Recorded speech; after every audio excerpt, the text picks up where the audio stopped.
नमस्कार दोस्तों, आप देख रहे हैं क्लाउन टाइम्स ब्रेकिंग न्यूज की खास खबर। अब खबरें विस्तार से।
लाइट में जो गुस्सा है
I'll tell you one story.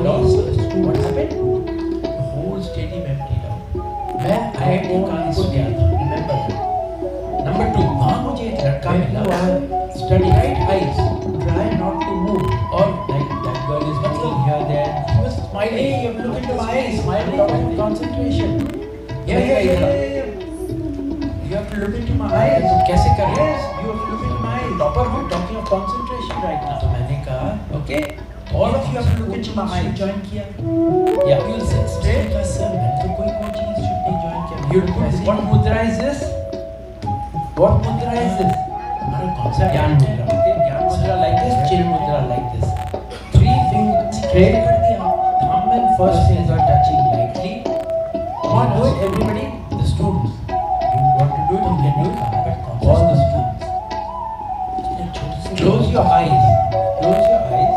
मेरे संगीत को पहुंचाया, सबकी तरफ से हृदय से प्रणाम करती हूँ उनके अंदर के ईश्वर को, जो हम लोग मिलके उनके लिए। तेरे होठों पे मुस्कान रहे, तेरे होठों पे मुस्कान रहे, तुझे छुए ना दुख के साए, तुझे छुए ना दुख के साए, जीवन में तेरे खुशियाँ लेकर, जीवन में तेरे खुशियाँ लेकर, हर बार जन्मदिन आए, हर बार जन्मदिन आए, हर बार ये शुभ दिन आए, जीवन के सुख सारे, जीवन के सुख सारे तेरे दामन में समाए, तेरे दामन में समाए, तुझे बधाई देने, तुझे बधाई देने, चाँद सितारे आए, चाँद सितारे आए,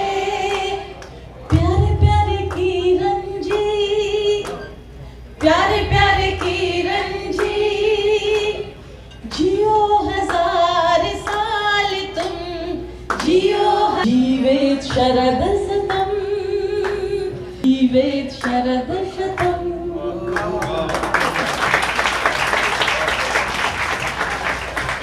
लिया जाए, क्योंकि इनकी साइकिल जो निकली हुई है तो कश्मीर से कन्याकुमारी और कहाँ कहाँ होते हुए पूरे हिंदुस्तान का भ्रमण ये कर रहे हैं। इनको मैंने एक बार लिखा था, ये जहाँ जहाँ से घूमते हैं वहाँ से कुछ ना कुछ मैसेज शेयर करते हैं। तो हमने कहा था कि हम तो गांधी जी को नहीं देखे हैं, लेकिन आप हमारे गांधी हैं।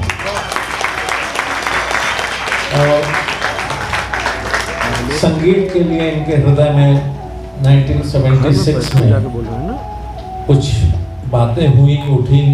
इनके उस्ताद डागर साहब से सीखते हुए इनको कुछ प्रेरणा मिली और फिर उन्होंने प्रतिज्ञा लिया कि हम भारतीय शास्त्रीय संगीत के लिए, नाटक के लिए, हर तरह की जो भी विधाएं हैं संस्कृति की हमारी सभी के लिए हम स्कूलों में जाएंगे, कॉलेजेस में जाएंगे।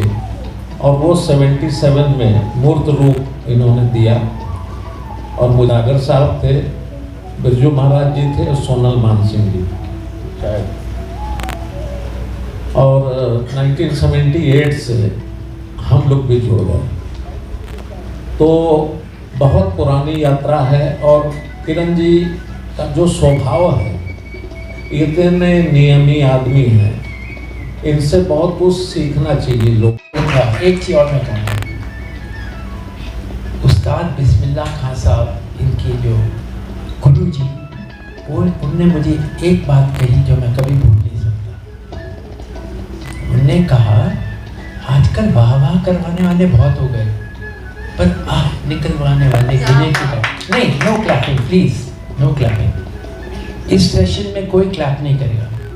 मैं बिस्मिल्लाह खान साहब को सो याद करके मैं कह रहा हूँ, no one will clap please. ना, this my prayer, I have come to share a prayer with you, not to get वाह वाह। Okay please, no clap. तो मेरे what I am trying to, I was telling you here about this student, 1 hour of Indian classical. मैंने कहा उससे क्या हुआ, मेरा जो कंसंट्रेशन इतने में था वो ऐसे हुआ, बिल्कुल लेज़र बीम जैसे हो गया। तो मैं अपनी फिजिक्स की किताब लेता था या मैथ्स की किताब लेता था, जो और लगे बच्चों को लगते थे कई घंटे, मैं तो ऐसे ख़त्म कर लेता था। देखो बच्चों, अगर एक बंदर बैठा है पेड़ पे और तुम उसे बोलोगे नाचो, वो नाचेगा नहीं। वही बंदर वाला उस बंदर को पकड़ करके कहते हैं नाचो, और वो नाचता है। कैसे? Think into the system. And I'm just going to end with 2 small things, suggestions to the school. Few suggestions, not two, few suggestions to the school.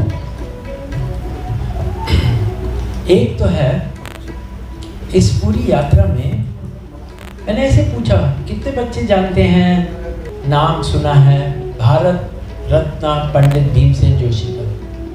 कोई बच्चे नहीं जानते। वेरी वेरी 1-2 इक्के दुक्के।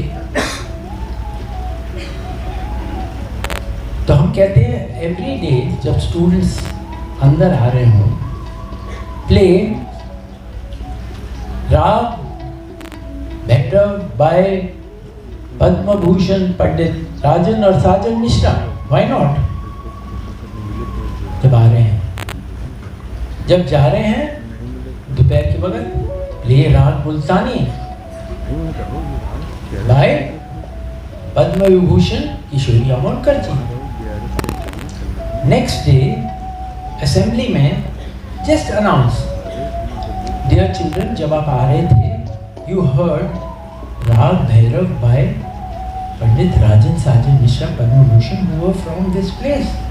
वाई जी से बोलेंगे, वो बताएंगे इससे क्या क्या लाभ हो सकता है, how your concentration can become like that and so many other benefits.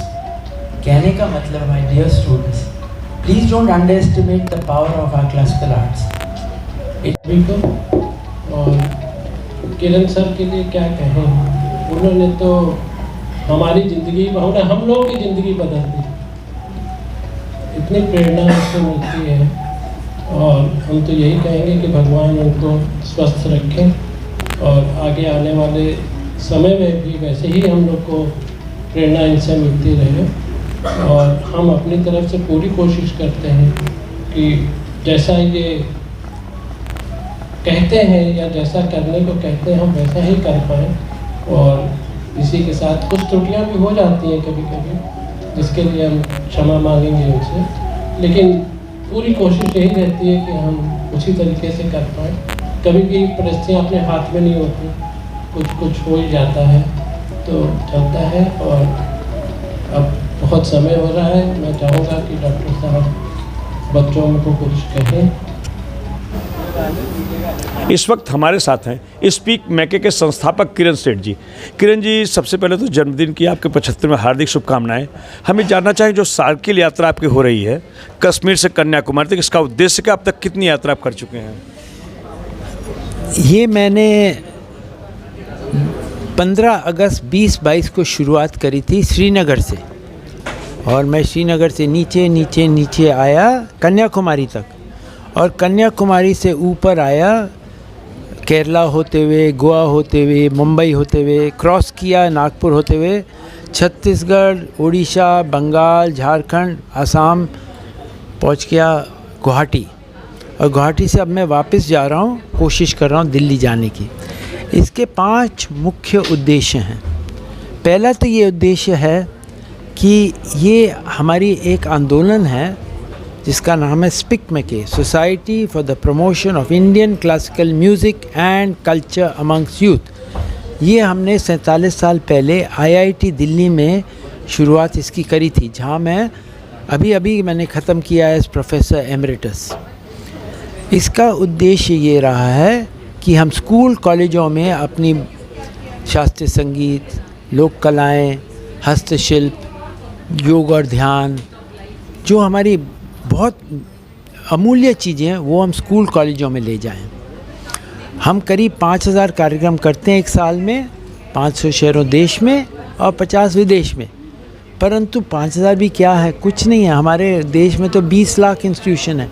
इसलिए मैं छोटी छोटी जगह जा रहा हूँ ये साइकिल में, इसका प्रचार प्रसार करने के लिए कि आप लोग प्लीज़ इसके साथ जुड़िए। ये तो पहला उद्देश्य हो गया। दूसरा उद्देश्य ये है कि हम महात्मा गांधी को थोड़ा बहुत भूल रहे हैं, तो बहुत भूल रहे हैं मेरे ख्याल में। तो मैंने जो साइकिल ली है, उनका उच्च विचार और साधारण जीवन, मैं साइकिल लिया, बहुत साधारण साइकिल है, 7000 रुपये की साइकिल है। उसमें कोई गियर नहीं है, डिस्क ब्रेक नहीं है, शॉकर नहीं है, और 3-4 जोड़ों कपड़ों के साथ मैंने ये यात्रा करी है।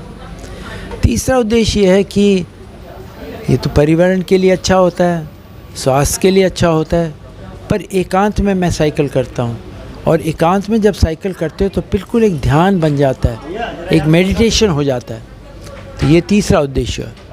चौथा उद्देश्य ये है कि हम अपने इतने सुंदर देश को क्या कर रहे हैं, देखिए इतना ज़ाया कर रहे हैं हम लोग, वेस्टेज वेस्टेज वेस्टेज। देखिए ये इसी कमरे में देख लो कितनी बत्तियां हैं, इतनी बत्तियों की ज़रूरत है। हम इलेक्ट्रिसिटी वेस्ट कर रहे हैं, पानी वेस्ट कर रहे हैं, खाना वेस्ट कर रहे हैं।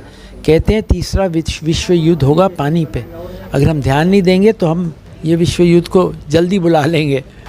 और इतना गंदा कर रहे हैं हम अपने देश को। ये दिखता है जब आप साइकिल पे जा रहे हो या पैदल चल रहे हो। जब गाड़ी पे जा रहे हो कुछ नहीं पता चलता, हवाई जहाज़ में तो पता ही नहीं चल सकता, पर जब आप साइकिल पे जा रहे हो आपको दिखता है क्या गंदगी हमने इस देश को बना रहे हैं। तो इन चीज़ों पर भी हमें ध्यान देना पड़ेगा। ये मैं स्कूल कॉलेजों में बोलता हूँ। और आखिरी संदेश जो बहुत इम्पोर्टेंट संदेश है वो है सबको अपना मतदान करना पड़ेगा, ये बहुत ज़रूरी है। हमारा अगर लोकतंत्रता को कायम रखना है तो हर एक इलेक्शन में हमें अपना वोट ज़रूर देना चाहिए। तो मैंने अपने साइकिल पर भी एक नोटिस लगाया हुआ है, सबको अपना मतदान करना चाहिए। एक बड़ा सवाल है, आप भारतीय शास्त्रीय संगीत के लिए पूरे देश भर में अलग जगा रहे हैं, और संकट मोचन संगीत समारोह जो पूरे विश्व का सबसे बड़ा संगीत समारोह जो क्लासिकल म्यूज़िक को पूरे विश्व भर में फैला रहा है, और ख़ासकर जो 6 दिवसीय संगीत समारोह होता है इसमें 50 कलाकार वहाँ शिरकत करते हैं। अभी आपने अपने जन्मदिन पर उस आयोजन को लेकर कोई बात कही, क्या पूरा मामला है? नहीं, मैं बहुत दुखी हूँ, मैं बहुत दुखी हूँ। मैंने देखा है संकट मोचन का जो आयोजन जब प्रोफेसर वीरभद्र मिश्रा होते थे, और मैंने देखा है कैसे कैसे मतलब एक पूरा माहौल बन जाता था शास्त्रीय संगीत का। अभी मैं देख रहा हूँ प्रोग्राम में सब कुछ मिला दिया है। उसका जो एक प्योरिटी है, वो तो स्वच्छता वो ख़त्म हो गई। मुझे तो जैसे लगा देख करके उसको प्रोग्राम को। ये एक, जैसे आपने ठीक कहा था, विश्व का बहुत बड़ा एक शास्त्रीय संगीत का आयोजन होता था, मुझे नहीं लगता अभी है। नहीं, अभी भी तो सारे कलाकार विश्व भर के आ रहे हैं, जितने बड़े आइकॉन हैं सारे क्लासिकल के आ रहे हैं। उसमें क्या ऐसी कमी हो गई जिससे क्लासिकल के नहीं है, सब क्लासिकल के नहीं है, माफ़ी चाहता हूँ। 90% तो क्लासिकल के हैं। तो वो 10% भी क्यों डाइल्यूशन होना चाहिए? 10% डाइल्यूशन होगा, नेक्स्ट टाइम 15% हो जाएगा, नेक्स्ट टाइम 20% हो जाएगा। पता है क्या होता है, अगर एक मेंढक को आप पानी में डालोगे और उसको उबालोगे, उसको ऐसे उबलते हुए पानी में डालोगे, मेंढक बाहर जंप मार लेगा। पर अगर आप पानी में डालोगे, आस्ते आस्ते उबालोगे, उबल जाएगा। किरण जी, महंत जी का ये कहना है कि प्रभु हनुमान जिनको बुलाएंगे हमको उनको बुलाना पड़ेगा। और ये तो एक मंदिर में कोई भी कलाकार अपनी कला का प्रदर्शन करना चाहिए, इसमें गलती क्या है? गलती ये है कि आप बेशक करें पर अलग अलग करें। देखो, मैं ये नहीं कह रहा हूँ कि और चीज़ें नहीं होनी चाहिए, ज़रूर बहुत अच्छे हैं, बहुत अच्छे कलाकार हैं, पर एक होता है मनोरंजन के लिए, एक होता है अपने अंदर उद्धार के लिए। दोनों को अलग अलग रखो। हाँ, कोई आना चाहता है बड़ा कलाकार, उसके लिए अलग रखो। एक जो शास्त्रीय संगीत का अलग रखना चाहिए मेरे विचार में। आप एक और फेस्टिवल रख लो, एक और आयोजन जिसमें जो पॉपुलर लोग हैं उनको बुला लो, कोई दिक्कत नहीं है। मैं ये नहीं कह रहा कि वो ख़राब हैं, बहुत बड़े बड़े लोग हैं, नाम मैं नहीं। क्लाउन टाइम्स यूट्यूब चैनल की खबरों को आगे भी देखने के लिए चैनल को लाइक करें, सब्सक्राइब करें, बेल आइकन को प्रेस जरूर करें। क्लाउन टाइम्स की खबरों को फेसबुक पेज पर देखने के लिए पेज को लाइक जरूर करें।